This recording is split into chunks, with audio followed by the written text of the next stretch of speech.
وعلى آله وصحبه أجمعين أما بعد فاتقوا الله يا عباد الله.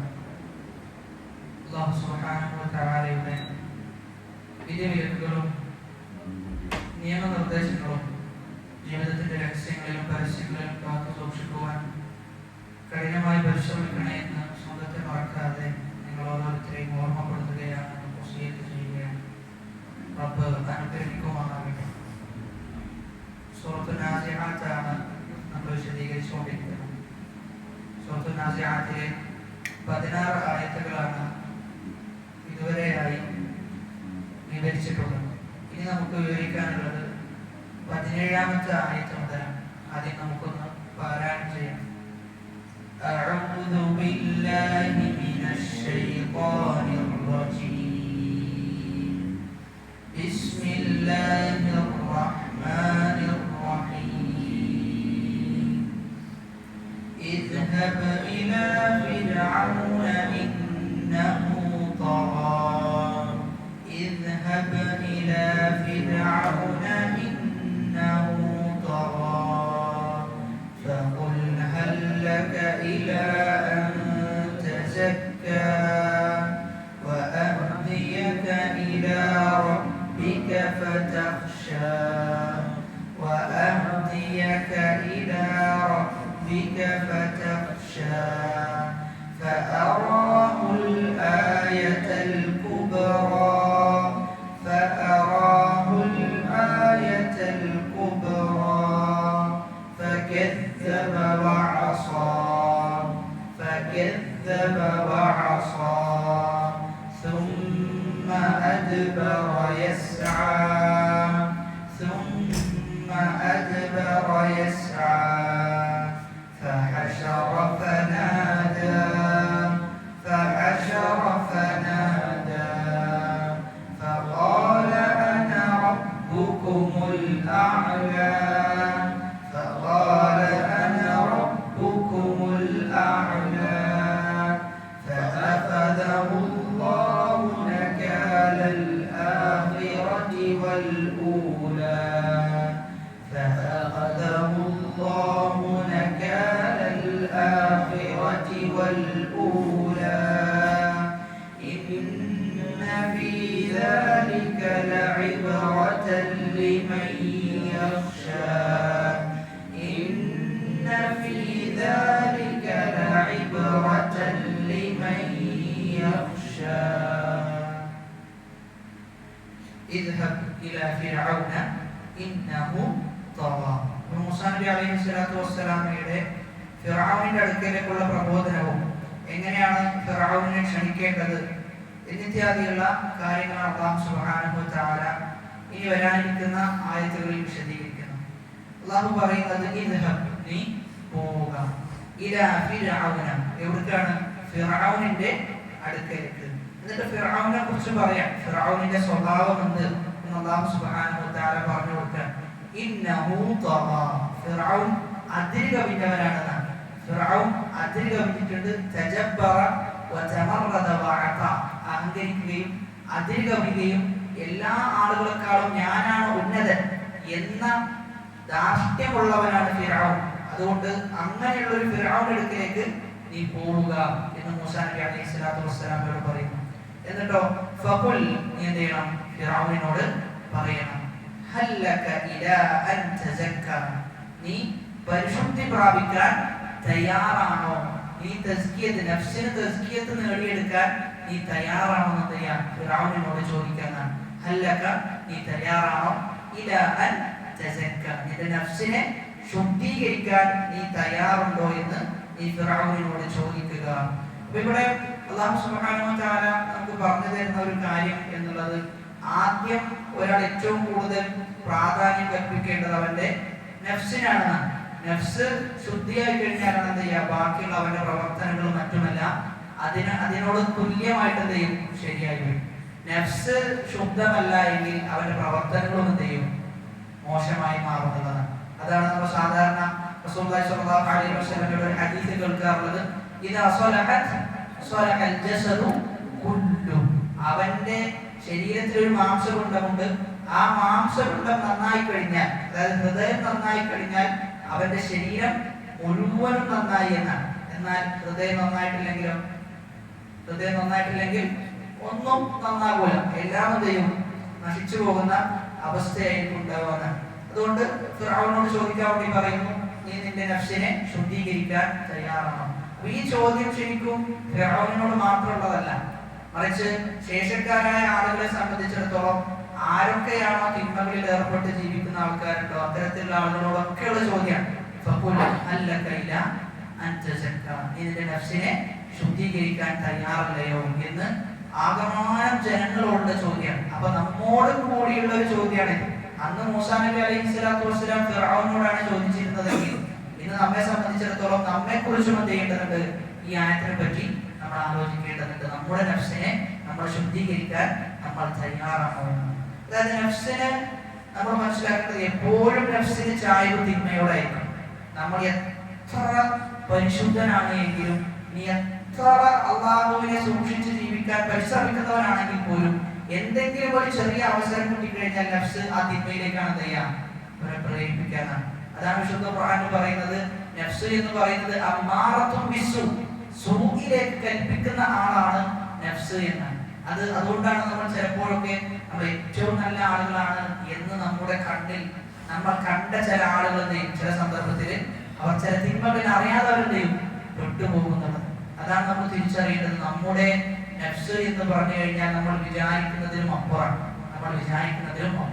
അതിനെ കെട്ടിയിടുക എന്ന് പറഞ്ഞു കഴിഞ്ഞാൽ ഏറ്റവും പ്രയാസകരമായ ഒരു കാര്യമാണ്. അതിനെ കെട്ടിയിട്ട് സൂക്ഷിച്ചു കൊണ്ടുപോവുക എന്നത് വളരെ പ്രയാസമാണ്. അതുകൊണ്ടാണ് ഉലമാക്കളൊക്കെ പറയുന്നത്, അതായത് ഫിത്നയിലേക്ക് നമ്മൾ എന്ത് ചെയ്യുക? പ്രവേശിക്കാതിരിക്കുക എന്നുള്ളതാണ്. അതിന്റെ ചുറ്റിലൂടെ പോലും നമ്മൾ എന്ത് ചെയ്യരുത്? സഞ്ചരിക്കരുത്. അങ്ങനെ സഞ്ചരിച്ചാൽ പോലും നമ്മൾ എന്ത് ചെയ്യും? ഫിത്നയിലേക്ക് ചെന്നുപെടുന്ന അവസ്ഥ ഉണ്ടാകുന്നതാണ്. അതുകൊണ്ട് വളരെ വിദൂരമായിട്ട് എന്ത് ചെയ്യണം? നിൽക്കണം. അങ്ങനെയാണെങ്കിൽ എന്ത് ചെയ്യൂല? ആ തിന്മയുടെ അടുക്കിലേക്ക് പോലും നമ്മൾ എത്തിപ്പെടുക. അതല്ലാതെ നമ്മൾ ആ തിന്മയുടെ അടുക്കിലൂടെ പോകുന്നു എന്നിട്ട് ആ ഫിത്നയിൽ നിന്ന് വിട്ടു നിൽക്കുക എന്നുള്ളത് വളരെ ശ്രമകരമാണ്, വളരെ പ്രയാസമുള്ള ഒരു കാര്യമാണ്. ഇവിടെ നമ്മൾ മനസ്സിലാക്കേണ്ടത് നമ്മുടെ നഫ്സ് ശുദ്ധമാണോ എന്ന് തിരിച്ചറിയാൻ ചില അടയാളങ്ങളുണ്ട്. ഇബ്നുൽ ഖയ്യിം റഹിമഹുല്ലാഹ് തന്റെ ഇഗാസത്തുൽ ലഹ്ഫാൻ എന്ന പുസ്തകത്തിൽ ചില അടയാളങ്ങൾ കൊടുക്കുന്നുണ്ട്. അതിൽ ഒന്നാമത്തേത് ദിക്റുല്ലാഹ്, അല്ലാഹുവിനെ ദൈവം, അല്ലാഹുവിനെ നിരന്തരം സ്മരിക്കാൻ സാധിക്കുക എന്നത് നല്ല ഹൃദയത്തിന്റെ അടയാളമാണ്. അതായത് സ്മരിക്കുക എന്ന് പറയുമ്പോൾ അത് വിശാലമായ ഒരു അർത്ഥം. അല്ലാഹു നിയമമാക്കിയ നിസ്കാരം നിർവഹിക്കുക എന്നുള്ളത് അല്ലാഹുവിനെ സ്മരിക്കുന്നതിന്റെ ഒരു ഭാഗമാണ്. വിശുദ്ധ ഖുർആനിന്റെ പാരായണം അല്ലാഹുവിനെ സ്മരിക്കുന്നതിന്റെ ഭാഗമാണ്. രാവിലെയും വൈകുന്നേരങ്ങളിലും നമ്മൾ പറയുന്ന ദിക്റുകൾ അല്ലാഹുവിനെ ഓർക്കുന്നതിന്റെ ഭാഗമാണ്. അപ്പൊ ഇങ്ങനെ ദിക്റ് ചെയ്യുന്ന സമയത്ത്, അല്ലാഹുവിനെ സ്മരിക്കുന്ന സമയത്ത് മടി ഉണ്ടാകാതിരിക്കുക, അതോടൊപ്പം തന്നെ അല്ലാഹുവിനെ ഓർക്കാൻ അങ്ങേയറ്റം ഇഷ്ടപ്പെടുക എന്നിത്യാദിയുള്ള കാര്യങ്ങളൊക്കെ നല്ല ഹൃദയത്തിന്റെ അടയാളങ്ങളാണ്. എന്നാൽ അതേ സമയത്ത് ഖുർആൻ ഓതുന്ന സമയത്ത് ഒരാൾക്ക് മടുപ്പുണ്ടാകുന്നു, ഉറക്കം വരുന്നു, ഇതൊക്കെ ഹൃദയം മോശമായതിന്റെ അടയാളമാണ്.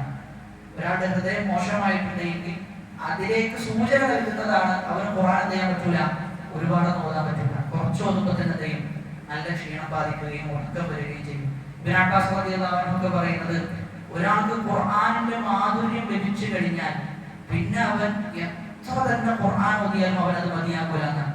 അവൻ വീണ്ടും ചെയ്യും പാരായണം ചെയ്യാനുള്ള ത്വരയായിരിക്കും ഉണ്ടാകുക. എന്നാൽ അതേ സമയത്ത് ഹൃദയം ശുദ്ധമല്ല എങ്കിൽ നമുക്ക് ഖുർആൻ കുറെ ഓതാൻ പറ്റൂല, അതേപോലെ തന്നെ അത് കുറെ അധികം പഠിക്കാൻ കഴിയൂല, നമ്മൾ ഉത്സാഹം കാണിക്കുക. അപ്പൊ അതുകൊണ്ട് നമ്മുടെ ഹൃദയം എത്രത്തോളം ശുദ്ധമാണോ അതിനനുസരിച്ച് നമ്മൾ ദിക്റുകളിൽ ഏർപ്പെടുന്നതാണ്. ദിക്ർ എന്നത് പണ്ഡിതന്മാർ രണ്ട് രൂപത്തിൽ തരംതിരിച്ചിട്ടുണ്ട്. ഒന്ന് അൽ അദ്കാറുൽ മുത്ലഖ, രണ്ട് അൽ അദ്കാറുൽ മുഖയ്യദ. അതായത് ഓരോ സന്ദർഭത്തിൽ പറയുന്ന ദിക്റുകൾ. അത് നമ്മൾ ഏറ്റവും കൂടുതൽ പ്രാധാന്യം കൽപ്പിക്കേണ്ടതാണ് രാവിലെയും വൈകുന്നേരങ്ങളിലുമുള്ള ദിക്റുകൾ. ശൈഖ് റസ്ലാൻ ഹഫിദഹുല്ലാഹ് പറയുന്നത്, യുദ്ധഭൂമിയിലേക്ക് ആയുധമില്ലാതെ പുറപ്പെടുന്നവരാണ് അദ്കാർ സ്വഭാവം അദ്കാർ മസാവും പറയാതെ നാട്ടിലൂടെ സഞ്ചരിക്കുന്നവരാണ്. ഒരു യുദ്ധഭൂമിയിലേക്ക് ആയുധമില്ലാതെ സഞ്ചരിച്ചവരുടെ അവസ്ഥ എന്താ? ഓ നാശത്തിലാണ്, എന്തായാലും ദൈവം മരിച്ചു പോകും. അപ്പൊ അതുപോലെയാണ് രാവിലെയുള്ള ദിക്ർ പറയാതെ ഒരാൾ പുറത്തിറങ്ങുകയാണെങ്കിൽ ഒരുപാട് പ്രശ്നങ്ങൾക്ക് ചെയ്യേണ്ടി വരും. അവൻ പ്രശ്നങ്ങളെ അഭിമുഖീകരിക്കേണ്ടി വരും. അത് പിശാചിന്റെ പ്രശ്നമാകട്ടെ, ജനങ്ങളിൽ നിന്നുള്ള ബുദ്ധിമുട്ടുകളാകട്ടെ, എല്ലാത്തിനും ചെയ്യേണ്ടി വരും. അവൻ നിന്ന് കൊടുക്കേണ്ടി വരും എന്നുള്ളതാണ്. എന്നാൽ ഈ പറഞ്ഞ ദിക്റുകളൊക്കെ പറഞ്ഞു കഴിഞ്ഞാലോ അവൻ എന്ത് ചെയ്യും? അള്ളാഹുവിന്റെ അടുക്കലിൽ നിന്നുള്ള ഒരു രക്ഷാ കവചം അവന് ലഭിക്കുമെന്നത് തീർച്ചയാണ്. അതുകൊണ്ട് അത്തരം ദിക്റുകൾ എന്ത് ചെയ്യണം? നമ്മൾ പറയണം. ശൈഖുൽ ഇസ്ലാം ഇബ്നു തൈമിയ്യ റഹിമഹുല്ലാഹ് പറയുന്നത് ആ ദിക്റാണ് എന്റെ ബാക്കിയുള്ള ദിവസത്തിലേക്കുള്ള ഭക്ഷണമാണെന്നാണ്. അന്ന് ആ ദിക്ർ പറഞ്ഞു കഴിഞ്ഞാൽ എനിക്ക് ബാക്കിയുള്ള ദിവസം വല്ലാത്തൊരു സമാധാനവും വല്ലാത്തൊരു റാഹത്തും ഉണ്ടാക്കുന്നതാണ്. അദ്ദേഹത്തിന്റെ ശിഷ്യനായ ഇബ്നു ഖയ്യിം റഹിമഹുല്ലാഹ് പറയുന്നത് സുബ്ഹി കഴിഞ്ഞാൽ അദ്ദേഹം സൂര്യൻ ഉദിക്കുന്നത് വരെ അതല്ലെങ്കിൽ അതും കഴിഞ്ഞ് ഒരുപാട് സമയം ചെയ്യും അദ്ദേഹം ദിക്റിലായിരിക്കും ഇരിക്കുന്നതാണ്. അള്ളാഹു ഇങ്ങനെ ചെയ്യും ഓർത്തുകൊണ്ടേയിരിക്കും. അള്ളാഹുവിനെ ഓർക്കുന്നതിലാണ് ഹൃദയത്തിന് ശമനമുള്ളത്.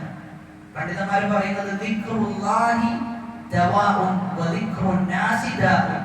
അള്ളാഹുവിനെ ഓർക്കുക എന്നുള്ളത് ശമനവും ജനങ്ങളെ ഓർക്കുക എന്നുള്ളത് രോഗവുമാണെന്നാണ്. ഒരാൾ ഇങ്ങനെ ജനങ്ങളെ ഓർത്തുകൊണ്ടേയിരിക്കുക, മറ്റൊന്നും ചെയ്തു, ഇവരെന്ത് ചെയ്യുന്നു, ഇവരെന്നെ കുറിച്ച് എന്ത് പറയുന്നു, ഇങ്ങനെ ജനങ്ങളെ കുറിച്ച് ഓർക്കുക എന്നുള്ളത് മനസ്സിനെന്ത് ചെയ്യും? മനസ്സിന്റെ ശുദ്ധിയെ കെടുത്തിക്കളയും. എന്നാൽ അതേസമയം അള്ളാഹുവിനെ ഓർക്കുക എന്നുള്ളത് മനസ്സിനെ അത് ശുദ്ധീകരിക്കുന്നതാണ്. അതുകൊണ്ട് അദ്കാറുകൾ നമ്മൾ എന്ത് ചെയ്യണം? ജീവിതത്തിൽ നമ്മുടെ ജീവിതത്തിന്റെ ഒരു ചെറിയാക്കി എന്ത് ചെയ്യുന്നുണ്ട്? മാറ്റേണ്ടതുണ്ട്. അത് വളരെ ചെറിയ സമയം അതിനുവേണ്ടി നമുക്ക് ചെലവഴിച്ചാൽ മതി. പ്രത്യേകിച്ചും അദ്കാർ സ്വഭാവമൊക്കെ പറയാൻ 10 മിനിറ്റ് ഉണ്ടെങ്കിൽ എന്ത് ചെയ്യാൻ പറ്റും? എല്ലാം നമുക്ക് പറഞ്ഞു തീർക്കാൻ പറ്റും. ഒറ്റ ദിക്ർ മാത്രമല്ല, എല്ലാ ദിക്റും നമുക്ക് പറഞ്ഞു തീർക്കാൻ പറ്റും. അവിടെ ദിക്ർ പറയുന്ന സമയത്ത് നമ്മൾ ശ്രദ്ധിക്കേണ്ട മറ്റൊരു വിഷയം എന്നുള്ളത് നമ്മുടെ മനസ്സുകൊണ്ട് എന്ത് ചെയ്യണം? അതിന്റെ അർത്ഥങ്ങൾ അറിഞ്ഞ് വളരെ സമാധാനത്തിൽ പറയുമ്പോൾ എന്ത് ചെയ്യാം? അതിന്റെ ആത്മാവിൽ തൊട്ട് നമുക്ക് ദിക്ർ പറയാൻ പറ്റും. അങ്ങനെ ആകുമ്പോഴാണ് ആ ദിക്റിന്റെ ആസ്വാദനവും ആ ദിക്റിന്റെ അർത്ഥതലങ്ങളും നമുക്ക് മനസ്സിലാക്കാൻ സാധിക്കുക. അല്ലെങ്കിൽ വെറുതെ ഒരുപാട് വാചകങ്ങൾ ആവർത്തിക്കുന്നത് പോലെയാകും. അതുകൊണ്ട് അത്തരം ദിക്റുകൾ നമുക്ക് ഉരുവിടാനും പറയാനും സാധിക്കുക എന്നത് അള്ളാഹുവിന്റെ വലിയ തൗഫീഖ് എന്നതോടൊപ്പം തന്നെ നമ്മുടെ ഹൃദയം ശുദ്ധമാണ് എന്നതിന്റെ അടയാളം കൂടിയാണ്. അതാണ് ഒന്നാമത്തേത്. രണ്ടാമത്തേതോ ഫവാത്തുൽ വിർദി യഅലമു ബിഹി. ഓൻക്ക് എല്ലാ ദിവസവും ഉണ്ടാവും ഒരു നിശ്ചിതമായ വിർദ് ഉണ്ടാവും. വിർദ് എന്ന് പറഞ്ഞു കഴിഞ്ഞാൽ എല്ലാ ദിവസവും ഇത്ര ജുസ് അവൻ പാരായണം ചെയ്യുന്നുണ്ടാകാം. അതല്ലെങ്കിൽ ഇന്ന കാര്യങ്ങൾ ദീനിപരമായിട്ട് ചെയ്യണം, ഇന്ന കാര്യങ്ങൾ എനിക്ക് ഇത്ര ദിവസം ഒരു 10-15 മിനിറ്റ് ക്ലാസ് കേൾക്കാനുണ്ട്, അതേപോലെ തന്നെ ഒരു ജുസ് ഓതാനുണ്ട് എന്നിങ്ങനെ അവന്റെ ഒരു ദിവസത്തെ പ്ലാൻ ചെയ്തിട്ടുണ്ടാവും ദീനിപരമായി. അങ്ങനെയുള്ള പ്ലാനുകളിൽ എന്തെങ്കിലും ഒരു തെറ്റ് വന്നു കഴിഞ്ഞാൽ അത് അവന് ചെയ്യാൻ സാധിച്ചിട്ടില്ലെങ്കിൽ അവൻ അതിയായ വിഷമുണ്ടാക്കുന്ന, അതായത് ദുനിയാവിലെ ഒരു കച്ചവടക്കാരനെ സംബന്ധിച്ചിടത്തോളം അവന്റെ ഏറ്റവും വലിയ പ്രോഫിറ്റ് എന്നുള്ളത് ആ കച്ചവടത്തിന്റെ സീസണാണ്. ആ സീസണിൽ കച്ചവടം നഷ്ടപ്പെട്ടു കഴിഞ്ഞാൽ പിന്നെ മൊത്തം നഷ്ടമാണ്. പിന്നെന്തില്ല, പിന്നെ തിരിച്ചു പിടിക്കുന്ന അടുത്ത വർഷം ഉണ്ടാകണം. അപ്പൊ അതുപോലെയായിരിക്കും ഒരു മുഅ്മിനിന്റെ ഹൃദയം എന്നാണ്. അന്ന് അവൻ ഓതേണ്ട ഭാഗം ഓതാൻ സാധിച്ചിട്ടില്ലെങ്കിൽ അതിയായ വിഷമുണ്ടാകുന്ന. അപ്പൊ ആ വിഷമം നമുക്കില്ല എങ്കിൽ എല്ലാ ദിവസവും ഖുർആൻ ഓതുന്ന ഒരാളെ സംബന്ധിച്ചിടത്തോളം ഉള്ളതാണ്. എന്നാ വെറുതെ ഇല്ല, ഒരാൾക്ക് അങ്ങനത്തെ ഒരു നിയത്തെ ഇല്ലെങ്കിലോ അവന്റെ ഹൃദയം അത്രയും ഗഫലത്തിലാണ്, അത്രയും അശ്രദ്ധയിലാണ് ജീവിച്ചുകൊണ്ടിരിക്കുന്നത്. അതായത് നമുക്ക് എപ്പോഴും ഖുർആനിന്റെ ഇത്ര ഭാഗം ഓതുക എന്നൊരു ലക്ഷ്യം നമുക്ക് ഉണ്ടാകണം. അപ്പൊ അത് അത്തരത്തിൽ ലക്ഷ്യമുള്ള ആളുകളെ കുറിച്ചാണ് ഇവിടെ പറയുന്നത്. അപ്പൊ അങ്ങനെ ലക്ഷ്യമുണ്ടാവുകയും അത് നഷ്ടപ്പെടുകയും ചെയ്തു കഴിഞ്ഞാൽ അതിയായ വിഷമുണ്ടാകും. അതേപോലെ തന്നെ ചില സുന്നത്ത് നിസ്കാരങ്ങളൊക്കെ എപ്പോഴും നിസ്കരിക്കുന്ന ഒരു മനുഷ്യനാണ്. ഉദാഹരണത്തിന് രാത്രി നിസ്കാരം. അപ്പൊ ആ രാത്രി നിസ്കാരത്തിൽ ഒരു ദിവസം ഒഴിവുണ്ടായാലോ അത് അവന് വല്ലാത്ത വിഷമുണ്ടാക്കും. ദുഹാ നിസ്കാരം എപ്പോഴും നിസ്കരിക്കുന്ന ഒരാൾ എന്നാൽ അന്ന് ചില തിരക്കിൽപ്പെട്ട് ദുഹാ നിസ്കാരം നിസ്കരിക്കാത്ത ഒരു അവസ്ഥ ഉണ്ടായിക്കഴിഞ്ഞാൽ വിഷമുണ്ടാകുന്ന. അപ്പൊ അങ്ങനെ ഒരു പ്രയാസം, ഒരു വിഷമം നമുക്കുണ്ട് എങ്കിൽ നമ്മുടെ ഹൃദയത്തിന്റെ ശുദ്ധിയെയാണ് അത് ഒളിച്ചോതുന്നത്. മൂന്നാമത്തേത് ശുഭ്ഹു ബിൽ വഖ്ത്. അവൻ സമയത്തിന് അതീവ പ്രാധാന്യം കൊടുക്കുന്നവനായിരിക്കുന്ന, സമയം അവൻ പിശുക്കിക്കൊണ്ടായിരിക്കും അവന്റെ സമയത്തെ ചെലവഴിക്കുക. ആർക്കും ചെയ്യൂല, അങ്ങനെ എല്ലാ ആളുകൾക്കും അവന്റെ സമയം കൊടുക്കൂല. അത് സമയത്തിൽ അതീവമായ കണിശത അവൻ ഉണ്ടാകും. അതായത് മനുഷ്യൻ എന്ന് പറഞ്ഞു കഴിഞ്ഞാൽ സമയമാണ്. മനുഷ്യൻ എന്ന് പറഞ്ഞു കഴിഞ്ഞാൽ സമയമാണ്. അവന്റെ സമയം പോയി കഴിഞ്ഞാൽ അവന്റെ ആയുസ് ചെയ്യും, അതിലൂടെ പോകും. അതുകൊണ്ട് ഓരോ സെക്കൻഡുകൾക്കും അതുണ്ട് അതിൻ്റെതായ പ്രാധാന്യം. ഇസ്ലാം വളരെ കർശനമായ സമയത്തിന്റെ വിഷയത്തിൽ ചെയ്യുന്നുണ്ട്. ഒരുപാട് ആയത്തുകൾ നമ്മൾ പരിശോധിച്ചു കഴിഞ്ഞാൽ അള്ളാഹു കാലത്തെ വെച്ചിട്ട് ചെയ്തിട്ടുണ്ട്, സത്യം ചെയ്തിട്ടുണ്ട്. കാലം തന്നെയാണ് സത്യം എന്ന് പറയുന്നത്. അപ്പൊ കാലത്തിന്റെ പ്രാധാന്യത്തെയാണ് ചെയ്യുന്നത്, അത് നമുക്ക് വിവരിച്ചു തരുന്നത്. അപ്പൊ അങ്ങനെ എടുത്തു നോക്കിക്കഴിഞ്ഞാൽ പണ്ഡിതന്മാരൊക്കെ സമയത്തിന്റെ വിഷയത്തിൽ വളരെ കണിശമായ നിലപാടുള്ള ആളുകളായിരുന്നു എന്നാണ്. ഒരു പണ്ഡിതനോട് എനിക്ക് നിങ്ങളോട് ഒരു കാര്യം പറയാനുണ്ട് എന്ന് പറഞ്ഞപ്പോൾ അദ്ദേഹം തിരിച്ചു മറുപടി പറഞ്ഞത് നീ എന്റെ സൂര്യനെ പിടിച്ചു വെക്ക്, എനിക്ക് എന്ത് ചെയ്യാം, ഞാൻ എന്റെ കാര്യം കേൾക്കാൻ തയ്യാറാണ്. കാരണം അത്രയും സമയത്തിന്റെ വിഷയത്തിൽ എന്ത് ചെയ്തിരുന്നു, പ്രാധാന്യം കൽപ്പിച്ചിരുന്നു. ശൈഖുൽ ഇസ്ലാം ഇബ്നുൽ ഖയ്യിം റഹിമഹുല്ലാഹ് പറയുന്നത് ഇളാഅത്തുൽ വഖ്തി അശദ്ദു മിനൽ മൗത്ത്, ഒരാൾ മരിക്കുന്നതിനേക്കാളും അപകടകരമാണ് സമയം കളയുക എന്ന് പറഞ്ഞു കഴിഞ്ഞാൽ. കാരണം സമയം കളയുന്നതിലൂടെ എന്താണ്ടാക്കുക, അല്ല ഒരാൾ മരിക്കുന്നതിലൂടെ എന്താണ്ടാക്കുക, ദുനിയാവിൽ നിന്നും ദുനിയാവിന്റെ ആളുകളിൽ നിന്നും എന്ത് ചെയ്യും, അവർ വേർപിരിയും. എന്നാ സമയം കളഞ്ഞാലോ അവൻ അള്ളാഹുവിൽ നിന്നാണ് എന്ത് ചെയ്യുക, വിദൂരമാക്കാനാണ്. അവൻ അള്ളാഹുവിൽ എന്ത് ചെയ്യും, അകന്നകന്ന് പോകും. ഗസാലി പറയുന്നത് ഒരാളുടെ സമയം ഏറ്റവും നല്ല രൂപത്തിൽ ഉപയോഗിക്കുന്നു എന്നത് അള്ളാഹു അവന് ഇഷ്ടപ്പെടുന്നു എന്നത് മാത്രമല്ല, അള്ളാഹു വലിയ തൗഫീഖ് കൊടുത്തിട്ടുണ്ട് എന്നതിന്റെ അടയാളമാണ്. വലിയ തൗഫീഖ് കിട്ടിയ ആളുകളെ നമ്മൾ ശ്രദ്ധിച്ചു കഴിഞ്ഞാൽ അവരുടെ സമയം മൊത്തത്തായിരിക്കും ദീനിപരമായിരിക്കും. അങ്ങനെ എല്ലാ നല്ല കാര്യങ്ങളിലും ഒരാൾക്ക് ശുഭലാകാൻ സാധിക്കാം, വ്യാപൃതനാകാൻ സാധിക്കാം എന്ന് പറഞ്ഞു കഴിഞ്ഞാൽ അള്ളാഹുവിന്റെ വലിയ അനുഗ്രഹമാണ്. അള്ളാഹുവിന്റെ വലിയ അനുഗ്രഹമാണ്. ചില പണ്ഡിതന്മാർ പറയുന്നത് ഫറാഗ്, ഒഴിവ് സമയത്തെ നമ്മൾ കൃത്യമായി ഉപയോഗപ്പെടുത്തിയിട്ടില്ല എങ്കിൽ ഒഴിവ് സമയം നമ്മെ എന്തെയും ഉപയോഗപ്പെടുത്തുന്ന, നമ്മൾ ചെയ്യണം ഒഴിവ് സമയത്ത് ഉപയോഗപ്പെടുത്തണം. അതല്ല എങ്കിൽ ഒഴിവ് സമയം നമ്മെ ഉപയോഗപ്പെടുത്തി ചെയ്യാൻ പാടില്ലാത്ത തിന്മകളിലേക്ക് നമ്മൾ അറിയാതെ ചെയ്യും ചെന്നെത്തും. അതുകൊണ്ട് സമയത്തിൽ കൃത്യമായി കണിശമായ നിലപാടുണ്ടാവുക എന്നത് ഹൃദയം ശുദ്ധമായ ആളുകളുടെ അടയാളം. ഒരു പുസ്തകം തന്നെ അറബ് ലോകത്ത് രചിക്കപ്പെട്ടിട്ടുണ്ട് സമയത്തിന്റെ വിഷയത്തിൽ മാത്രം.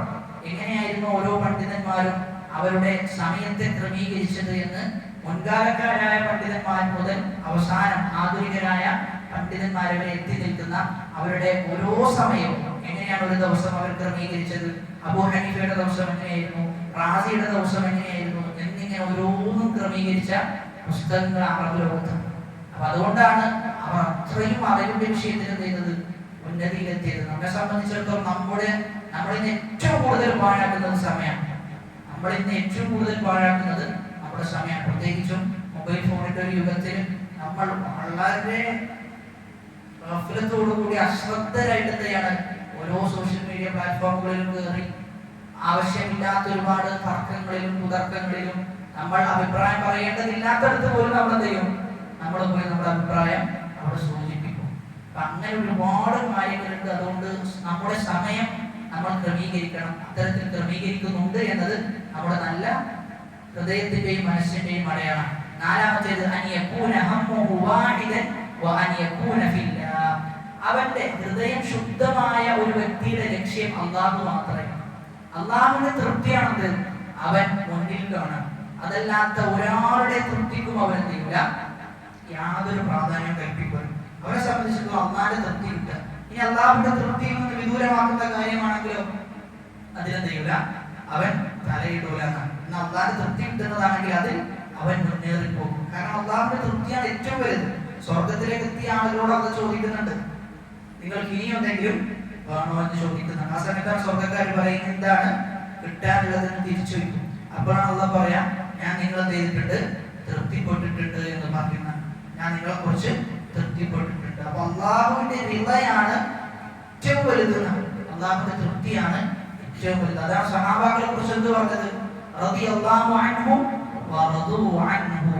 അള്ളാഹു അവരെ കുറിച്ച് തൃപ്തിപ്പെട്ടിട്ടുണ്ട്, അവർ അള്ളാഹുവിലും തൃപ്തിപ്പെട്ടിട്ടുള്ളതാണ്. അഞ്ചാമത്തേത് തഅലീമുഹു ലിസ്സലാത്ത്, നിസ്കാരത്തിന് അമിതമായ പ്രാധാന്യം കൽപ്പിക്കുക. അതായത് അവന്റെ നിസ്കാരം എന്ന് പറഞ്ഞു കഴിഞ്ഞാൽ എല്ലാമായിരിക്കുന്ന അവന്റെ ജോലിയോ അതല്ലെങ്കിൽ അവന്റെ ചില തിരക്കുകളോ അതൊന്നും അവരെന്തല്ല ഒരു വിഷയമല്ല. നിസ്കാരത്തിന് ബാങ്ക് വിളിച്ചു കഴിഞ്ഞാൽ എല്ലാം ഒഴിവാക്കി നിസ്കാരത്തിലേക്ക് എത്തുന്നുണ്ട് എങ്കിൽ അവന്റെ ഹൃദയത്തിന്റെ ശുദ്ധിയെയാണ് അത് അറിയിക്കുന്നത്. നമ്മൾ മനസ്സിലാക്കേണ്ടത്, പലപ്പോഴും ചില ആളുകളൊക്കെ ഒരു വിഷമം എന്നാണ് പറയാറുള്ളത്, നിസ്കാരത്തിലേക്ക് ചിലപ്പോൾ ഒരുപാട് ജമാഅത്ത് നിസ്കാരം നിസ്കാരത്തിന് എത്താൻ സാധിക്കുന്നില്ല, ജോലിയാണ്, അങ്ങനെയാണ് ഇങ്ങനെയാണ് എന്നൊക്കെ ചില ആളുകൾ പറയാറുണ്ട്.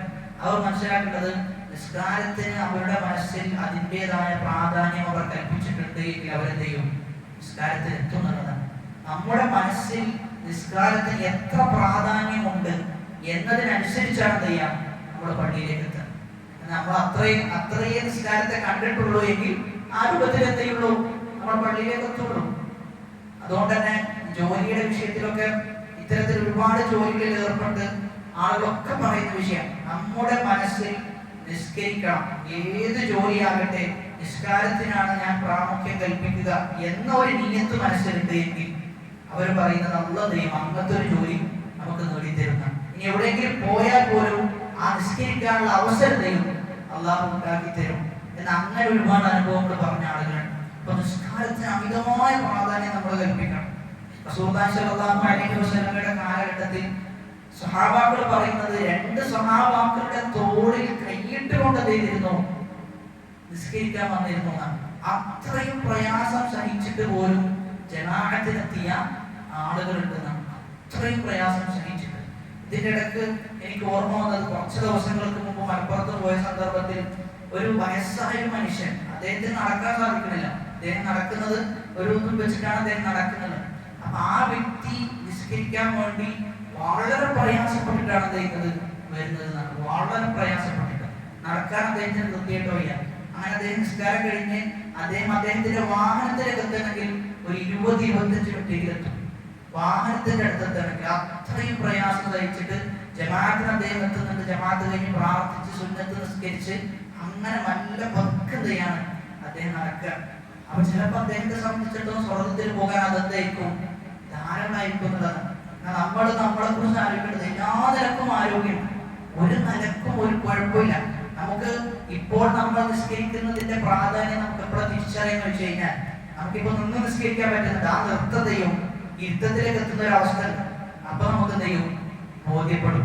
നമ്മുടെ നാട്ടിലുള്ള ഒരു പ്രവർത്തകൻ അദ്ദേഹം എപ്പോഴും നിന്ന് നിസ്കരിക്കുന്ന ആളാണ്. അദ്ദേഹം പറയുന്നത് വല്ലാത്ത വിഷമമുണ്ട് ഇന്ന് നിസ്കരിക്കുന്നതിന്. അദ്ദേഹം ഇപ്പൊ ഇരുന്ന് നിസ്കരിക്കാൻ നിസ്കരിക്കാൻ പറ്റണില്ല.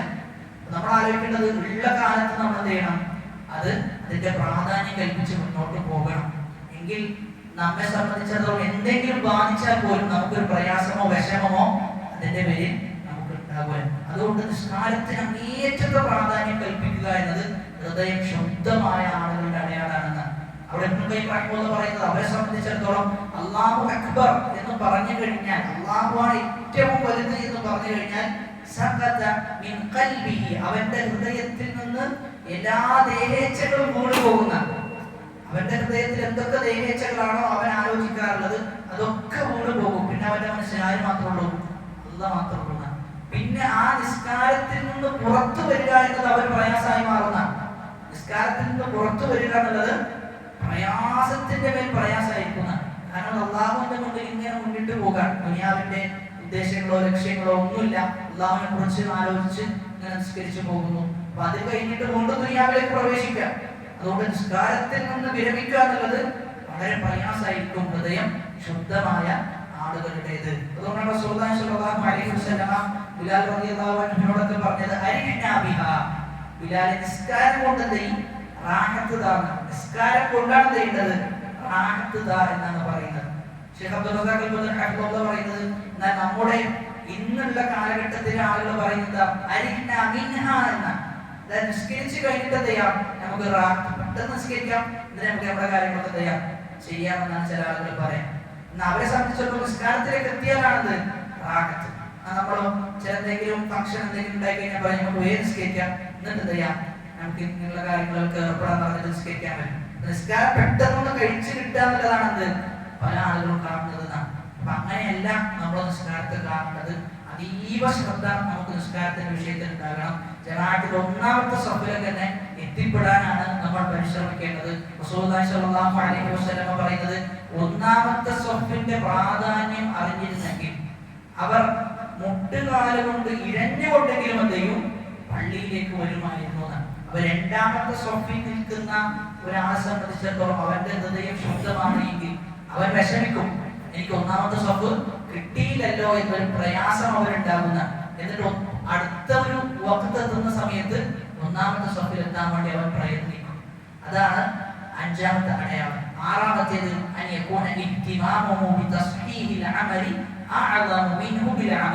അവൻ ഒരു കർമ്മം ചെയ്യുന്നതിന് പ്രാധാന്യം കൽപ്പിക്കുന്നതിനേക്കാളും കൂടുതൽ പ്രാധാന്യം കൽപ്പിക്കുക ആ ആ കർമ്മം നന്നാക്കുന്നതിലാണ്. ചില ആളുകൾ അമലുകൾ ചെയ്യാൻ അതീവ തൽപരരാണ്. എന്നാൽ ആ അമലിനെ കുറിച്ച് ചിന്തിക്കുകയോ അതിൽ എന്താണ് ഞാൻ എൻ്റെ നിയത്തായി കരുതിയിട്ടുള്ളത് എന്നൊന്നും തയ്യാറില്ല, ആലോചിക്കാറില്ല. ഇങ്ങനെ നന്മകൾ ചെയ്യും. പക്ഷെ തിരിഞ്ഞ് നമ്മൾ എന്ത് ചെയ്യണം? ആ നന്മയിലേക്ക് നമ്മളൊന്ന് നോക്കണം. ഒരു നിസ്കാരം കഴിഞ്ഞു കഴിഞ്ഞാൽ ആ നിസ്കാരത്തിന്റെ അവസ്ഥ എന്തായിരുന്നു? അള്ളാഹുവിന് വേണ്ടി മാത്രമായിരുന്നു നിസ്കാരം? ആ നിസ്കാരത്തിൽ അള്ളാഹുവിനെ കുറിച്ച് എത്രത്തോളം ആലോചിച്ചിട്ടുണ്ട് എന്ന ഒരു വീണ്ടും വിചാരം നമ്മൾ നടത്താം.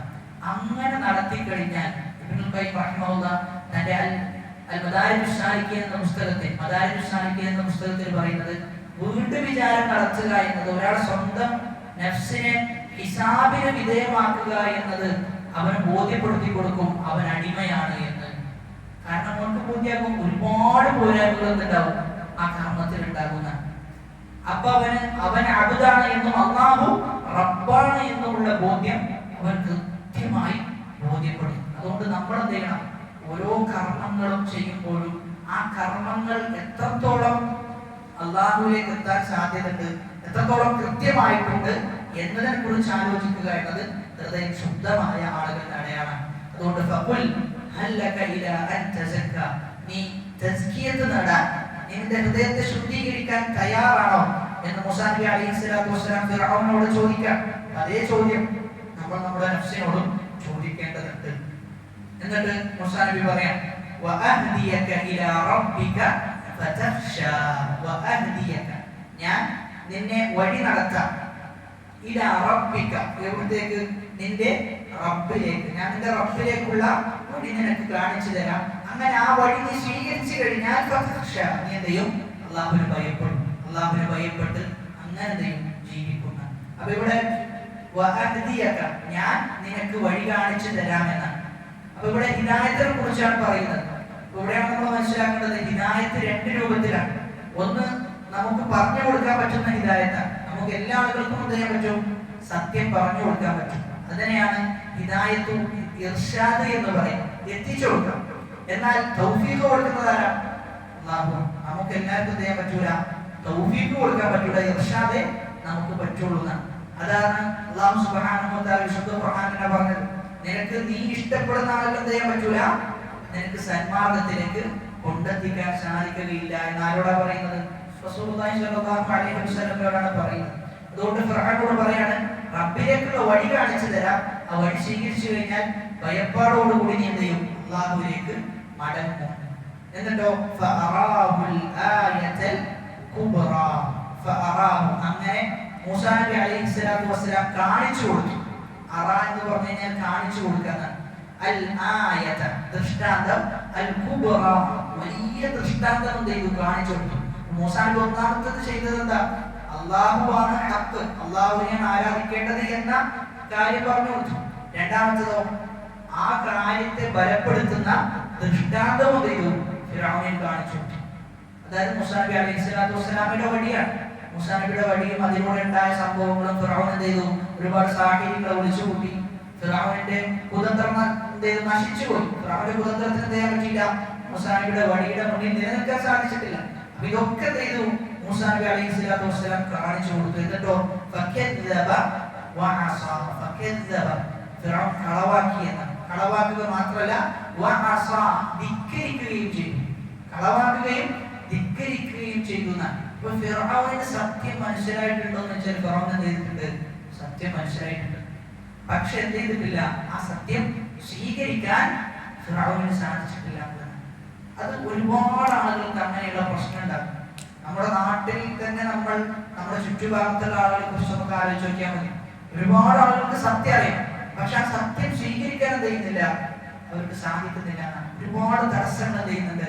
സത്യം സ്വീകരിക്കുന്നതിന്റെ ഇടയിൽ മറയായി പോവുകയാണ്. അപ്പൊ അതുകൊണ്ട് തന്നെ സത്യം മനസ്സിലാക്കുക എന്നത് വളരെ പ്രാധാന്യം അറിയിക്കുന്ന വിഷയമാണ്. എന്നാൽ അതിനേക്കാളും കഠിനമാണെന്ത്?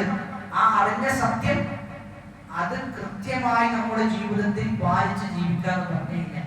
അതുകൊണ്ട് തന്നെ സത്യം നമ്മൾ മനസ്സിലാക്കേണ്ട, സത്യം അറിഞ്ഞാൽ മാത്രം പോരാ, അത് ജീവിതത്തിൽ പ്രാവർത്തികമാക്കാൻ കൂടിയുള്ള തൗഫീഖ് നമ്മൾ എന്ത് ചെയ്യണം? അല്ലാഹുവിനോട് ചോദിക്കണം. പല സത്യങ്ങളും നമുക്കറിയാം, പക്ഷെ ആ സത്യം ചെയ്യുന്നില്ല, പല ആളുകളും സ്വീകരിക്കുന്നില്ല. അപ്പൊ സത്യം സ്വീകരിക്കുക എന്നതാണ് ഏറ്റവും പ്രാധാന്യം അർഹിക്കുന്ന കാര്യം എന്ന ആയത്ത് നമുക്ക് പഠിപ്പിച്ചു തരുന്നത്. ഫകദ്ദബ വഅസ എന്നിട്ടോ സുമ്മ അദ്ബറ യസ്അ കളവാക്കി ധിക്കരിച്ചു, സുമ്മ അദ്ബറ യസ്അ പിന്നെ പിന്തിരിഞ്ഞു എന്ന. എന്തിനു വേണ്ടിയിട്ടാണ് പിന്തിരിഞ്ഞത്? യസ്അ മൂസാ നബിയോട്, മൂസാ നബി അലൈഹിസ്സലാത്തു വസ്സലാമയെ എതിർക്കാൻ വേണ്ടി. യസ്അ എന്നതിന്റെ ഉദ്ദേശം യജ്തഹിദു ഫി മുആറദതി മൂസാ അലൈഹിസ്സലാം, മൂസാ നബിയെ എതിർക്കാൻ വേണ്ടി പരിശ്രമിക്കണം. അങ്ങനെ മൂസാ നബിയെ എതിർക്കാൻ വേണ്ടിയുള്ള ശ്രമങ്ങൾ എന്ത് ചെയ്തു? ശ്രമങ്ങൾ നടത്താൻ വേണ്ടി ഫിർഔൻ പിന്തിരിഞ്ഞു പോയി എന്ന്. ഫിർഔന്റെ ചരിത്രം നമുക്കറിയാം. മൂസാ നബി അലൈഹിസ്സലാത്തു വസ്സലാം എങ്ങനെയൊക്കെയാണോ മൂസാ നബിയുടെ ആയത്തിന് ദൃഷ്ടാന്തത്തെ ഇല്ലാതാക്കാൻ സാധിക്കുക, അതിനുള്ള എല്ലാ പണിയും ആരെടുത്തിട്ടുണ്ട്? ഫിർഔൻ എടുത്തിട്ടുണ്ട്. അപ്പൊ സത്യം മനസ്സിലായി, ആ സത്യത്തെ കളവാക്കി ധിക്കരിച്ചു. ആ ദൃഷ്ടാന്തത്തെ വരെ ചെയ്തു അതും സ്വീകരിക്കാതെ, അതിന് ചെവി കൊടുക്കാതെ പിന്നീട് ചെയ്യുന്നത് എന്താ? ആ സത്യത്തിനെതിരെ നിലകൊള്ളാൻ വേണ്ടിയുള്ള പണിയാണ് എടുക്കുന്നത് എന്നാണ്. അതായത് ആദ്യ സന്ദർഭത്തിൽ നമ്മൾ സത്യം സ്വീകരിച്ചിട്ടില്ല എങ്കിൽ പിന്നെ എന്തുണ്ടാകാന്ന് അറിയാം, ആ സത്യത്തിനെതിരെ നമ്മൾ എന്ത് ചെയ്യും? സംസാരിക്കുന്ന അവസ്ഥ. സത്യം നമ്മൾ മനസ്സിലായി, എന്നിട്ട് നമ്മൾ സ്വീകരിക്കുന്നില്ല, എന്നിട്ട് കുറച്ചു കാര്യങ്ങൾ പോയി കഴിഞ്ഞാൽ ആ സത്യം നമുക്ക് പിന്നെന്തായി തോന്നൂല, സത്യമായി തോന്നൂല എന്ന് മാത്രമല്ല, അതിനെതിരെ സംസാരിക്കുന്ന അവസ്ഥ ഉണ്ടാകും. അപ്പോഴും മനസ്സിന്റെ ഉള്ളിലെത്തുണ്ട് സത്യം ഇതാണ് എന്ന ബോധ്യവും ഉണ്ടാകും. അതുകൊണ്ട് ആദ്യത്തെ സന്ദർഭത്തിൽ തന്നെ ഹക്ക് നമുക്ക് ലഭിച്ചു കഴിഞ്ഞാൽ എന്ത് ചെയ്യണം? അത് സ്വീകരിക്കണം. അതിൽ നമ്മൾ ഒരു അടിയും പിന്നോട്ട് വെക്കാൻ പാടില്ല എന്നാണ് പറയുന്നത്. അങ്ങനെ ഫിർഔൻ മൂസാ നബി അലൈഹിസ്സലാത്തു വസ്സലാമിനെതിരെ തിരിയാണ്. എന്നിട്ടോ ഹശറ എന്ന് പറഞ്ഞു കഴിഞ്ഞാൽ ആളുകളെ കൂട്ടാനാണ്. അദ്ദേഹത്തിന്റെ നാട്ടിലുള്ള എല്ലാ ആളുകളെയും കൂട്ടി ഫനാദ എന്നിട്ട് ചെയ്തു ഒരു വിളംബരം പ്രഖ്യാപിച്ചു എന്നാണ്. എന്താണ് ആ വിളംബരം? ഫഖാല പറഞ്ഞു, അന റബ്ബുകുമുൽ അഅല. എല്ലാ ആളുകളെയും വിളിച്ചു കൂട്ടി ഫിർഔൻ പറയാൻ. ഇതിന്റെ മുമ്പ് ഫിർഔൻ വേറൊന്ന് പറഞ്ഞിട്ടുണ്ട്, മാ അലിംതു ലക്കും മിൻ ഇലാഹിൻ ഗൈരി, ഞാനല്ലാത്ത ഒരു ഇലാഹും നിങ്ങൾക്കില്ല എന്നാണ് പറയുന്നത്. ഫിർഔൻ പറയാൻ, ഞാൻ മാത്രമാണ് നിങ്ങൾക്ക് ഇലാഹ്. എന്നിട്ട് കുറെ കാലത്തിന് ശേഷം ഫിർഔൻ പറയാണ്, ഫഖാല അന റബ്ബുകും അൽ അഅല, ഞാനാണ് നിങ്ങളുടെ ഏറ്റവും വലിയ റബ്ബ് എന്ന്. അപ്പോൾ ഇവിടെയാണ് നമ്മൾ മനസ്സിലാക്കേണ്ടത് തൗഹീദു റുബൂബിയ്യ. ഇപ്പോൾ ഫിർഔൻ ഈ പറഞ്ഞത് ഏതുമായി ബന്ധപ്പെട്ടതാണ്? തൗഹീദു റുബൂബിയ്യയുമായി ബന്ധപ്പെട്ടതാണ്. റുബൂബിയ്യത്ത് എന്ന് പറഞ്ഞു കഴിഞ്ഞാൽ അല്ലാഹുവിന്റെ പ്രവർത്തനങ്ങളിലുള്ള ഏകത്വം. ഇഫ്റാദുല്ലാഹി തആല ബി അഫ്ആലിഹി, അല്ലാഹുവിന്റെ പ്രവർത്തനത്തിൽ അല്ലാഹു ഏകനാണ്. അല്ലാഹുവാണ് റബ്ബ്, അല്ലാഹുവാണ് ഖാലിഖ്, അല്ലാഹുവാണ് റാസിഖ്, അല്ലാഹുവാണ് മാലിക് എന്നിങ്ങനെയുള്ള വളരെ പ്രാധാന്യം അർഹിക്കുന്ന അല്ലാഹുവിന്റെ അഫ്ആലുകളുമായി ബന്ധപ്പെട്ട് ഏകത്വത്തെയാണ് തൗഹീദു റുബൂബിയ്യ എന്ന് പറയുന്നത്. അപ്പോൾ റബ്ബ് ഞാനാണ് എന്നാണ് ആര് പറയുന്നത്?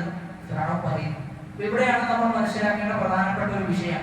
തൗഹീദു റുബൂബിയ്യ നിഷേധിച്ച ആളുകൾ തുച്ഛ. റബ്ബ് ഞാനാണ് എന്ന് പറയുകയും അല്ലെങ്കിൽ അല്ലാഹു റബ്ബല്ല എന്ന് പറഞ്ഞത് ചരിത്രത്തിൽ പരിശോധിച്ചു കഴിഞ്ഞാൽ വളരെ കുറഞ്ഞ ആളുകളാണെന്നാണ്. ഇനി ആ നിഷേധിച്ച ആളുകളുടെ അവസ്ഥ തന്നെ എന്താ? അവരുടെ മനസ്സിന്റെ ഉള്ളിലുണ്ടായാലും അല്ലാഹുവാണ് റബ്ബ് എന്നാണ്. അതുകൊണ്ട് നമ്മൾ മനസ്സിലാക്കേണ്ട ഒരു അടിസ്ഥാനം, റുബൂബിയത്ത് നിഷേധിച്ച എല്ലാ ആളുകളുടെയും മനസ്സിന്റെ ഉള്ളിൽ എന്തുണ്ട്? അല്ലാഹുവാണ് റബ്ബ് എന്നുണ്ട് എന്നാണ്. കാരണം മനുഷ്യനെ സൃഷ്ടിച്ചത് ആ രൂപത്തിലാണ്. റബ്ബില്ല എന്ന് എത്ര തന്നെ പറഞ്ഞു കഴിഞ്ഞാൽ ചില സന്ദർഭത്തിൽ എന്ത് ചെയ്യും? നമ്മൾ അറിയാതെ പറഞ്ഞു പോകും. എല്ലാം കാണുന്ന ഒരാളുണ്ട് എന്ന് നമ്മൾ അറിയാതെ പറഞ്ഞു പോകുന്നുള്ളതാണ്. അപ്പൊ അങ്ങനെ തൗഹീദ് റുബൂബിയ്യ നിഷേധിച്ച ആളുകളെ നമ്മൾ പരിശോധിച്ചു കഴിഞ്ഞാൽ ഒന്നാമത്തെ വിഭാഗം ദഹ്രിയാക്കളാണ്. സൂറത്ത് ജാസിയയിൽ അവരെ കുറിച്ച് പറയുന്നത്, വഖാലു, അവർ പറഞ്ഞു, മാ ഹിയ ഇല്ലാ ഹയാതുന ദുനിയ നമൂതു വനഹ്യ വമാ യുഹ്ലികുനാ ഇല്ലാ ദഹർ. ദുനിയാവിലെ ജീവിതം എന്ന് പറഞ്ഞു കഴിഞ്ഞാൽ ഇങ്ങനെ മരിക്കുന്നു, കാലം എന്തെയാണ് ഇങ്ങനെ കഴിഞ്ഞു പോകാൻ, കാലമാണ് ചെയ്യുന്നത് ജീവിപ്പിക്കുന്നതും മരിപ്പിക്കുന്നതും എന്നത് ഒരു വിഭാഗം പറഞ്ഞു. മക്കയിലെ മുശ്രിക്കുകളുടെ കൂട്ടത്തിൽ ഒരു ന്യൂനപക്ഷമാണ് ആര്? ഈ പറയുന്ന ദഹ്രിയ എന്ന വിഭാഗം. രണ്ടാമത്തേത് ഫിർഔനാണ് ഈ രൂപത്തിൽ പറഞ്ഞിട്ടുള്ളത്. ആ ഫിർഔന് തന്നെ അംഗീകരിക്കുന്നുണ്ട്, ഞാൻ റബ്ബല്ല, അല്ലാഹുവാണ് റബ്ബ് എന്ന് അംഗീകരിക്കുന്നുണ്ട്. എപ്പോഴാണത്? ഏറ്റവും അവസാനത്തിൽ قال آمنت أنه لا إله إلا الذي آمنت به بنو إسرائيل. ബനൂ ഇസ്രായീൽ ഏതൊരു അല്ലാഹുവിലാണ് വിശ്വസിക്കുന്നത്, ഞാനും എന്ത് ചെയ്യുന്നു? അവനിൽ വിശ്വസിക്കുന്നു എന്ന് ഉറപ്പിച്ചിട്ടാണ് പറയുന്നത്. ഇന്ന അന്നഹു, തീർച്ചയായും എന്ന ആ ഉറപ്പോട് കൂടിയിട്ടാണ് ഫിർഔൻ പറയുന്നത്. എന്നിട്ട് എന്താ പറയുന്നത്? അന മിനൽ മുസ്ലിമീൻ, ഞാൻ മുസ്ലിമീങ്ങളുടെ കൂട്ടത്തിലാണ് എന്ന് പറയുന്നത് ആരാണ്? ഫിർഔനാണ്. അപ്പം ഫിർഔനിന്റെ ഉള്ളിൽ എന്തുണ്ടായിരുന്നു? ആ ബോധ്യം ഉണ്ടായിരുന്നു. ആ ബോധ്യം ഉണ്ടായിരുന്നു. അതുകൊണ്ട് റുബൂബിയത്ത് ഒരാൾക്കും ഹൃദയം കൊണ്ട് എന്ത് ചെയ്യാൻ പറ്റൂല, നിഷേധിക്കാൻ പറ്റൂല. ഏത് നിരീശ്വരവാദിയായാൽ പോലും ഉള്ളിൽ എന്തുണ്ട്? ഒരു ദൈവമുണ്ട് എന്ന വിശ്വാസമാണ് അവരുടെ മനസ്സിലുള്ളത്. അതുകൊണ്ടാണ് ചില ഇന്റർവ്യൂകളിൽ ഇത്തരത്തിൽ സംസാരം നടക്കുമ്പോൾ ഒരു നിരീശ്വരവാദി അറിയാതെ പറഞ്ഞത് എല്ലാം കാണുന്ന ഒരാളുണ്ട് എന്ന്. നിരീശ്വരവാദിയാണ്, ദൈവമില്ല എന്ന് പറയുന്ന ആള് ചില ആപൽഘട്ടത്തിലേക്ക് എത്തിയ സന്ദർഭത്തിൽ അദ്ദേഹം അറിയാതെ പറഞ്ഞു. അപ്പൊ അത് നമ്മൾ എത്ര തന്നെ പറയാതെ ഇങ്ങനെ പിടിച്ചു വെച്ച് നിന്ന് കഴിഞ്ഞാൽ ചിലപ്പോൾ ചെയ്യും അത് പുറത്ത് ഇങ്ങനെ വരുന്നുള്ളതാണ്. അത് കാരണം മനുഷ്യന്റെ പ്രകൃതത്തിൽ അള്ളാഹു സൃഷ്ടിച്ചത് തന്നെ ആ രൂപത്തിലാണ്. ഇനി മൂന്നാമത്തെ ഒരു വിഭാഗം അശ്വയൂഴിക, അതായത് കമ്മ്യൂണിസം എന്നത്. കമ്മ്യൂണിസത്തിന്റെ ആശയം എന്ന് പറഞ്ഞു കഴിഞ്ഞാൽ റബ്ബിനെ നിഷേധിക്കുക എന്നതുമായി ബന്ധപ്പെട്ട ആശയമാണ്. അവരുടെ പുസ്തകങ്ങൾ, അതേപോലെ തന്നെ അവരുടെ ആദർശം വിശദീകരിക്കുന്ന പ്രധാനപ്പെട്ട ആളുകളുടെ സംസാരങ്ങൾ, ഇതൊക്കെ കേട്ട് കഴിഞ്ഞാൽ നമുക്ക് മനസ്സിലാവും ഒരു യഥാർത്ഥ കമ്മ്യൂണിസം എന്ന ആശയം ഒരാൾക്ക് പുൽകണമെങ്കിൽ ദൈവത്തെ ചെയ്യണം, നിഷേധിക്കണം എന്നുള്ളതാണ്. അതുകൊണ്ട് തന്നെ അങ്ങനെയുള്ള ഒരു ആശയത്തെ സപ്പോർട്ട് ചെയ്യുകയോ അതല്ലെങ്കിൽ ആ ആശയത്തെ പ്രോത്സാഹിപ്പിക്കുകയോ നമുക്കൊരിക്കലും എന്നല്ല സാധ്യമല്ല എന്നുള്ളതാണ്. കാരണം റുബൂബിയത്തിനെ നിഷേധിക്കുന്ന കോലത്തിലാണ് എന്ത് ചെയ്യാം അവരുടെ ആദർശം ചെന്നെത്തുന്നത്. അതുകൊണ്ട് തന്നെ വളരെ അപകടം. നാലാമത്തേത് അത്വബീഇയ്യൂൻ. ത്വബീഇയ്യൂൻ എന്ന് പറഞ്ഞു കഴിഞ്ഞാൽ അവർ പറയുന്നത് എല്ലാം പ്രകൃതിയാണെന്നാണ്. ഭൂമി എങ്ങനെ ഉണ്ടായെന്ന് വെച്ചാൽ ഭൂമി എങ്ങനെ ഉണ്ടായി എന്ന് ചോദിച്ചു കഴിഞ്ഞാൽ അവർ പറയുന്നത് ഭൂമി തന്നെ ചെയ്തു, ഭൂമി ഉണ്ടാക്കിയതാണ്. ആകാശം എങ്ങനെ ഉണ്ടായത്? ആകാശം തന്നെ ആകാശത്തെ ഉണ്ടാക്കിയെന്നാണ് ചെയ്യാം ഇവർ പറയുന്നത്. ഇതാണ് ഇവരുടെ ഒരു വിശദീകരണം. മറ്റൊരു വിശദീകരണത്തിൽ ഇവർ പറയുന്നത് അതായത് ഭൂമിക്ക് എന്തുണ്ട്? തണുപ്പും ചൂടൊക്കെ ഉണ്ട്. അപ്പൊ ഇങ്ങനെയുള്ള ഈ തണുപ്പും ചൂടും ഒക്കെ കൂടിയിട്ട് ചെയ്തതാണ് ഓരോ വസ്തുക്കളും ഓരോ സംഭവങ്ങളും ഒക്കെ ഉണ്ടായതാണ് എന്നാണ് ഇവർ പറയുന്നത്. അപ്പൊ അത് നമുക്ക് ആലോചിച്ചാൽ തന്നെ അറിയാം. നമ്മുടെ ബുദ്ധി കൊണ്ട് അതിനാട്ടിൽ കുറച്ചൊക്കെ ഒരു ബുദ്ധി ഉപയോഗിച്ച് ചിന്തിച്ചാൽ തന്നെ അറിയാം ആകാശം ദൈവം ആകാശത്തിൽ തന്നെ സൃഷ്ടിക്കുന്നു എന്ന് പറഞ്ഞതിലുള്ള വൈരുദ്ധ്യം എത്രത്തോളം ഉണ്ട് എന്ന് നമുക്ക് മനസ്സിലാക്കാൻ പറ്റും. ഈ പറയുന്ന ആളുകളാണ് വലിയ ബുദ്ധിജീവികളായിട്ട് ചെയ്യുന്നത്, ആളുകളുടെ മുമ്പിൽ ചമയുന്നത്. അതായത് ഒരു പണ്ഡിതൻ പറഞ്ഞു എന്നാണ് ദൈവമുണ്ട് എന്നതിന് ഞാൻ 500-600ഓളം തെളിവുകൾ ഞാൻ ശേഖരിച്ചു എന്നാണ്. അപ്പൊ അത് കേട്ടപ്പോൾ ഒരു അറാബിയായ ഒരു സ്ത്രീ പറഞ്ഞതാണ് അതിനത്രമാത്രം തെളിവിന്റെ ആവശ്യമുണ്ടോ എന്ന് തിരിച്ചു ചോദിച്ചു. ദൈവമുണ്ട് എന്നതിന് തെളിവുകളുടെ ആവശ്യമുണ്ടോ? അത്രയും വ്യക്തമായ കാര്യമല്ലേ എന്ന് തിരിച്ചു പറഞ്ഞു എന്നാണ് പറയപ്പെടാറുള്ളത്. മറ്റൊരു വിഭാഗം അൽ-ഇത്തിഹാദിയ എന്നാണ്. വളരെ അപകടം പിടിച്ച ഇപ്പോൾ നമ്മൾ പറഞ്ഞ 5 വിഭാഗത്തിൽ ഏറ്റവും അപകടം പിടിച്ച ആളുകളാണ് ഇത്തിഹാദിയ ആളുകൾ. ഇവർ പറയുന്നത് എല്ലാം സൃഷ്ടാവാണെന്നാണ്, എല്ലാം അല്ലാഹുവാണ് എന്ന വാദമാണ് ഇവർ മുന്നോട്ട് വെക്കുന്നത്. അടിമ തന്നെയാണ് ഉടമ, അങ്ങനത്തെയാണ് അവർ പറയുന്നത്. ഉടമ തന്നെയാണ് ഉടമ എന്ന് അവർ പറയും. കാണുന്നതും കേൾക്കുന്നതും ഒക്കെ റബ്ബാണ് എന്ന വാദം ഉന്നയിച്ച ആളുകളുണ്ട്. അപ്പൊ ആ വാദവും ഇതേപോലെയാണ്, വളരെ അപകടം പിടിച്ചതാണ്. ആ വാദം ഒരിക്കലും ചെയ്യാൻ പറ്റില്ല, നമുക്ക് അംഗീകരിക്കാൻ സാധിക്കുകയില്ല എന്നാണ്. ഇവരെ സംബന്ധിച്ചിടത്തോളം, ഇത്തിഹാദിയാക്കളെ സംബന്ധിച്ചിടത്തോളം ഫിർഔന്റെ വാദം എന്തായിരുന്നു? ഫിർഔന്റെ വാദം ഇവരെ സംബന്ധിച്ചിടത്തോളം ശരിയാണ്. ഫിർഔൻ എന്താ പറഞ്ഞത്? ഞാനാണ് റബ്ബ് എന്നാണ്. ഇവരെ സംബന്ധിച്ചിടത്തോളം എല്ലാ ആളുകളും എന്താണ്? റബ്ബാണ്. അപ്പൊ ഫിർഔൻ പറഞ്ഞത് എന്താണ്? ശരിയാണ് എന്ന രൂപത്തിലേക്കാണ് ഇവർ എത്തിപ്പെടാറ്. ഇനി ആറാമത്തെ ഒരു വിഭാഗം മജൂസികളാണ്. മജൂസികൾ പറഞ്ഞു വെച്ചത് ലോകത്തിന് 2 ഇലാഹുകളുണ്ട്. ഒന്ന് പ്രകാശവും മറ്റൊന്ന് ഇരുട്ടും. നന്മകളെ സൃഷ്ടിക്കുന്നത് പ്രകാശവും തിന്മകളുടെ സൃഷ്ടാവ് ഇരുട്ടുമാണ് എന്നാണ് മജൂസികൾ പറഞ്ഞു വെച്ചിട്ടുള്ളത്. അതും ഇതേപോലെയാണ്, നമുക്ക് സ്വീകരിക്കാൻ സാധിക്കുകയില്ല. കാരണം റബ്ബ് എന്നത് അല്ലാഹു മാത്രമാണ് എന്ന് വിശ്വസിക്കുന്ന ആളുകളാണ് നമ്മൾ ഓരോരുത്തരും. അപ്പൊ ഇവിടെ പറഞ്ഞു വന്നത് റുബൂബിയത്തിനെ നിഷേധിച്ച ആളുകളെ പരിശോധിച്ചു കഴിഞ്ഞാൽ വളരെ ചുരുങ്ങിയ വിഭാഗം മാത്രമേ നിഷേധിച്ചിട്ടുള്ളൂ. ആ നിഷേധിച്ച ആളുകളിൽ പോലും അവരുടെ ഉള്ളിൽ എന്തുണ്ട്? റുബൂബിയത്തിലുള്ള വിശ്വാസം ഉണ്ടായിരുന്നു എന്നാണ്. ഇവർക്കൊക്കെയുള്ള മറുപടിയായിട്ട് നമ്മൾ മനസ്സിലാക്കുന്നത് വിശുദ്ധ ഖുർആനിൽ അല്ലാഹു പറയുന്നത് അം ഖുലിഖൂ മിൻ ഗൈരി ശൈഇൻ അം ഹുമുൽ ഖാലിഖൂൻ. ഈ ഒറ്റ ആയത്താണ് എല്ലാ ആളുകൾക്കുമുള്ള മറുപടി. ഒന്നുകിൽ അവർ പറയുന്നത് അവർ സ്വന്തത്തെ സൃഷ്ടിച്ചു എന്ന്. ഒന്നുമില്ലാതെ അവർ തന്നെ ഉണ്ടായി എന്നാണ് ഒരു സാധ്യത. ഒരു സാധ്യത അവർ തന്നെ ചെയ്യാം ഉണ്ടാക്കുക. രണ്ടാമത്തെ സാധ്യത അവര് തന്നെ അവരെ സൃഷ്ടിക്കുക. അപ്പൊ രണ്ട് സാധ്യതകൾക്കൊന്നില്ല, യാതൊരു പ്രസക്തിയുമില്ല എന്നതാണ്. ഉണ്ടാക്കിയവനല്ലാതെ വെറുതെ ഉണ്ടാകുക എന്നുള്ളത് എന്താണ്? അസംഭവ്യമാണ്.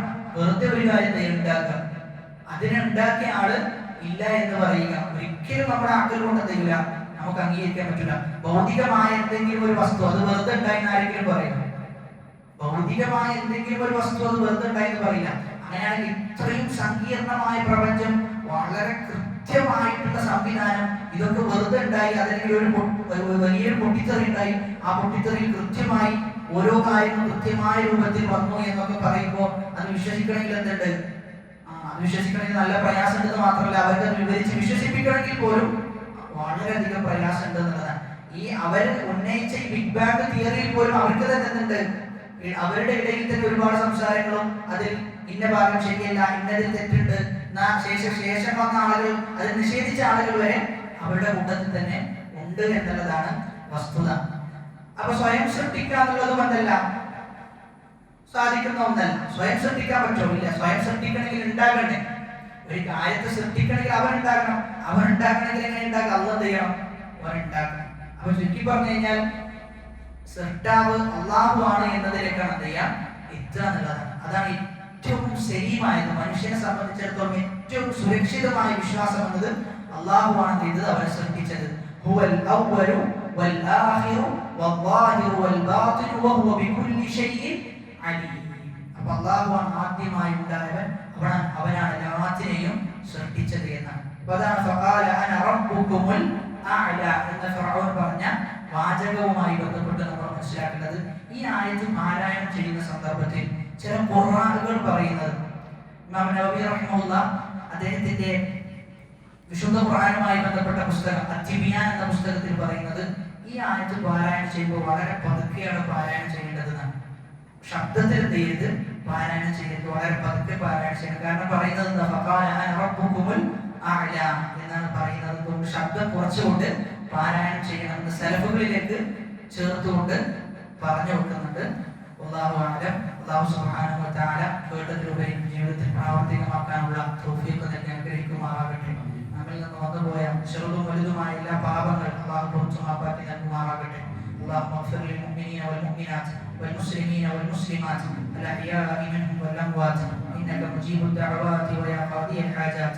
ربنا آتنا في الدنيا حسنة وفي الآخرة حسنة وقنا عذاب النار.